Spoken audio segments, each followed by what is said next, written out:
Hi guys. So I wanted to talk a little bit about the elements of art. And so I'm going to give you an idea of some of the stuff that we've done already. So we've done line, we've done shape, we've looked at color,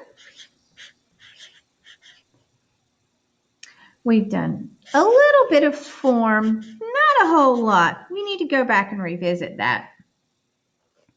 We haven't done a whole lot with texture, and we sure do need to do a lot with texture because that's some fun stuff.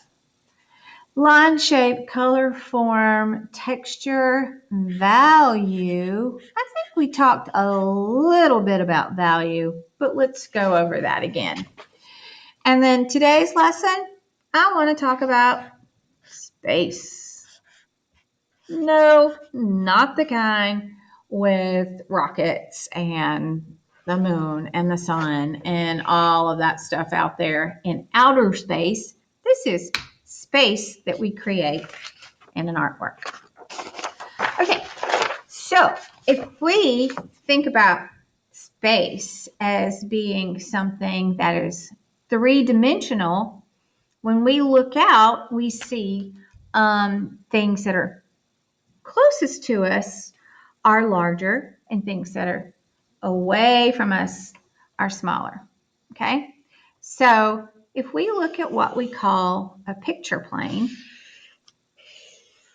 and I'm going to make a picture here. What's right here would be closest to us. What's back there would be farther away. So if I created a scene on here and I wanted to create the illusion of space, I would say, let's do a 1-point perspective.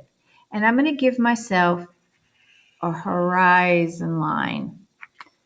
That's where the land meets the sky, right? Or that's where your eyes can see it end. All right.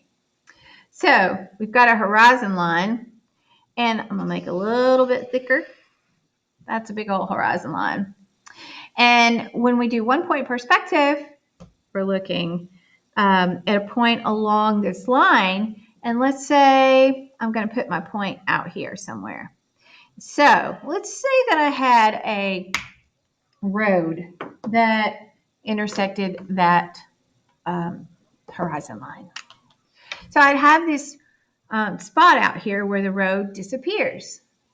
And up here, the road would be closer to me. In the picture plane, it'd be a lot closer to me, so it's going to be larger, right? So out here is where it ends, and I can't see it anymore. Up here is where it's the largest.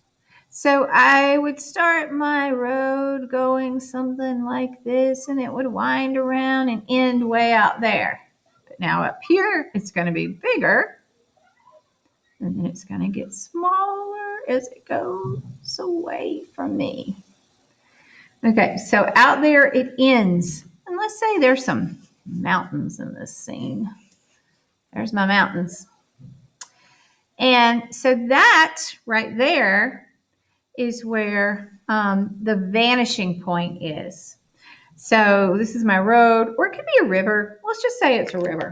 Oh my God, I have the river disappearing into the mountains. So this is my river disappearing into the mountains. And so anything that's closer to you, let's say there's a tree that's close to me. So right here, the tree looks really large. As they go away from me, they get a little smaller, and a little smaller, until they're just tiny little dots on the horizon out there. We really can't tell how big the trees are. They're just like little lines, and they're tiny. So they're out there and we can't see them. Now, if there was an animal of some kind up here and close to us, it would look really distinct and all the features would be easily recognizable. But if it's way out here, not so much. So if I put a bird in the tree up here, maybe you can see him. Maybe you can see a little bit of his details.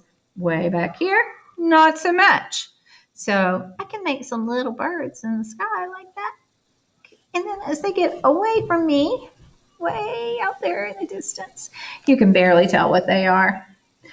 So what did we learn? Horizon line. This is it right here. Horizon. What was this called? Vanishing point. Right there is the vanishing point. So what's closest to us is larger and more distinct. And as we go away in the picture plane, it gets less distinct. All the features of anything out there is not going to be as recognizable. We can only recognize it by its shape usually, and we won't see any detail in anything way back there. There's also this thing about atmosphere. So as it goes away from us, the atmosphere makes it look more blue. And that's because of the way the sun and the rays will intersect with air and they create this atmosphere for us. Okay, that's all I'm going to talk about right there. And then we are going to do a lesson today. Just an easy lesson to show you a little bit about how to use our element of space. Space.